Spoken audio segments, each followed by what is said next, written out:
For you who don't know what carried interest is, for fact's sake, we're going to help you because it has nothing to do with carrying interest from year to year. This term dates back to 16th century Italy. A ship captain would transport cargo and take a 20% cut of whatever they carried. Fast forward to now. There ain't no hedge fund managers carrying anything. An investor puts money into an investment fund, such as a private equity firm. The fund makes money, usually in the millions. A big chunk of that goes to the investor. But like the old ship captains, 20% goes back to the fund manager. That 20% is carried interest. The fund manager pays 23.8% tax on that money, a 20% capital gains tax, and a 3.8% investment tax. And that's how it should be, well, according to those who view fund managers as entrepreneurs.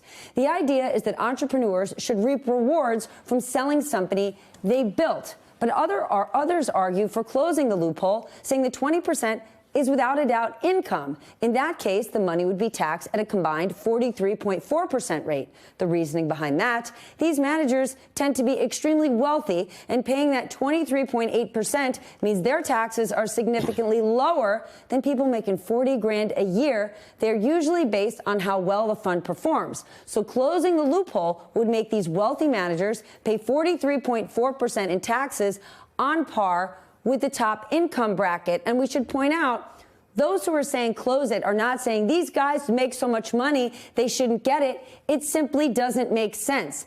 Taking money on that interest, it's not carried interest. They're not using it to build something and hire people. It's just a hookup. People in that industry would agree with us. All right, let's continue this conversation with Maya Beginnis, the president of the Nonpartisan Committee for a Responsible Federal Budget. Maya, good to see you. Thank you for joining us. I just want to continue on with this discussion because Stephanie and I have shown everybody that the president continued to say he didn't want to get he wanted to get rid of carried interest. We spoke to Republican after Republican who said, yeah, and maybe during the reconciliation between the Senate and the House bill, we'll get rid of it. And Stephanie and I kept saying, well, why would they do that? Because it's in neither bill. There's nothing to reconcile. Both of you don't think the carried interest should be removed.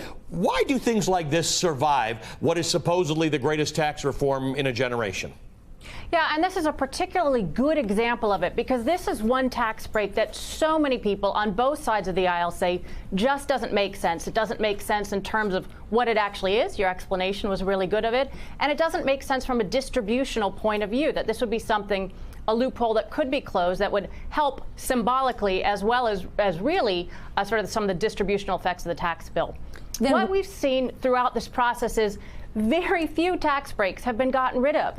This really didn't turn out to be tax reform. There were so many opportunities to get rid of tax breaks that don't make sense in the tax bill, but because they're supported by strong constituencies, they managed to stay through the bill as it weaves through, and we have seen something that became potentially smart tax reform into, unfortunately, destructive, very big tax cuts that will have a negative fiscal effect at a time when reform was so important and cuts we really can't afford. And we could have done reform at this point. But then quickly, walk us through why wouldn't they close this? Who would be, with the exception of lobbyists for the private equity industry or private equity giants who are very close to the president? I turn you to Steve Schwartzman, who just a few weeks ago had a $100,000 a plate fundraiser for the president the day after the Senate put their version through. Who would be making the argument? Because I can't find a single person to raise their hand and put their name behind it. Who's behind keeping this in?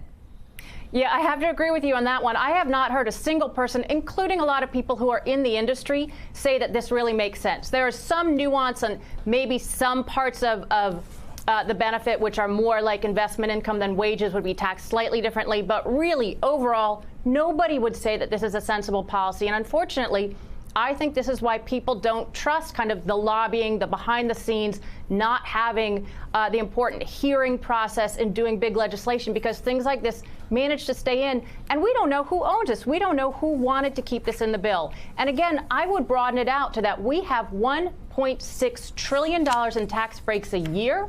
This bill cuts fewer than 400 billion of them. So many of them have stayed intact. That means not only is it not real reform in terms of improving how our tax code works and simplifying it, it means the cost of the bill skyrocketed.